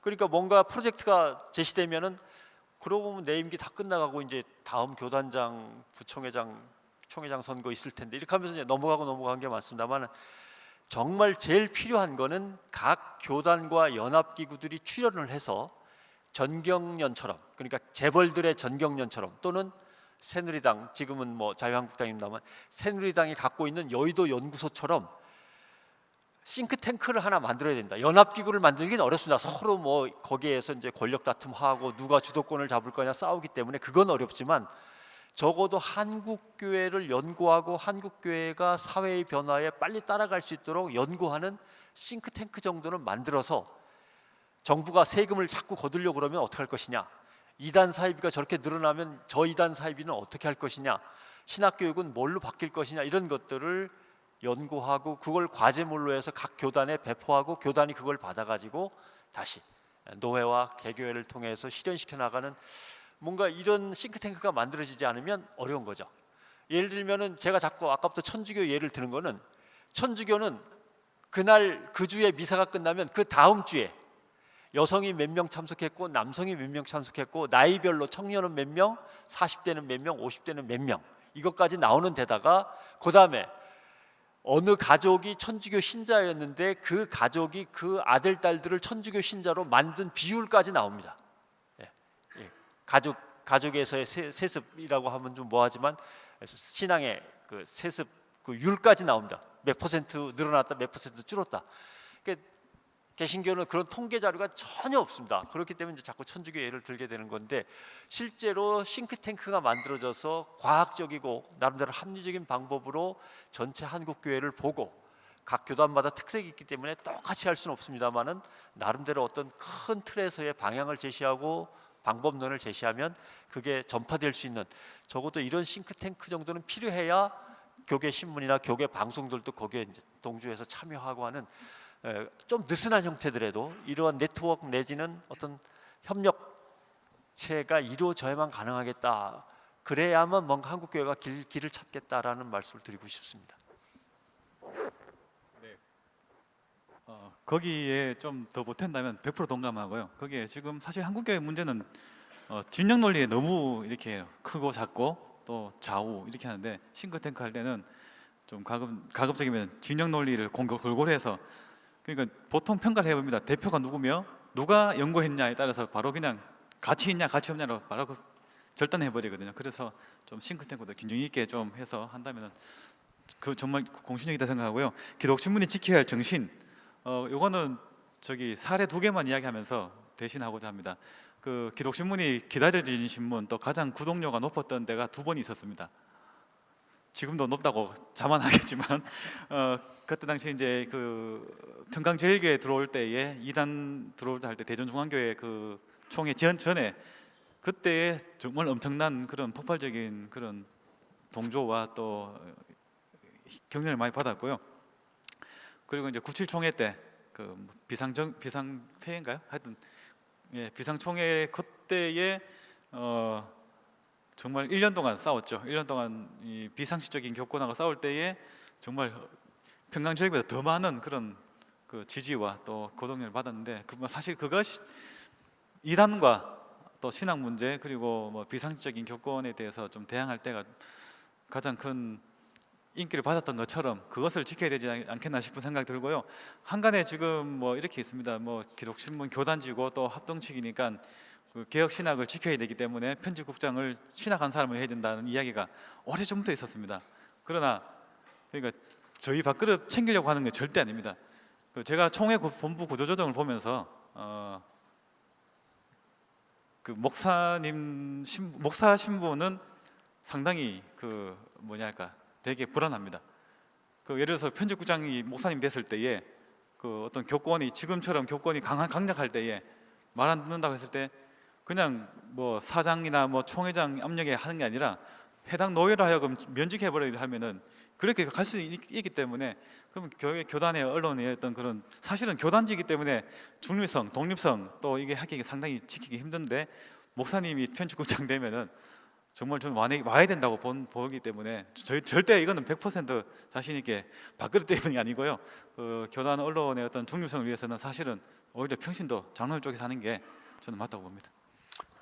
시간이 거의 다 됐는데요. 지금 마무리 발언을 좀 드려야 되는데 발언을 안 하신 우리 목사님과 지대표님 1분씩 발언해 주시고 우리 옥포제일교회 이상근 목사님께서 마침 기도 좀 해주시기 부탁드립니다.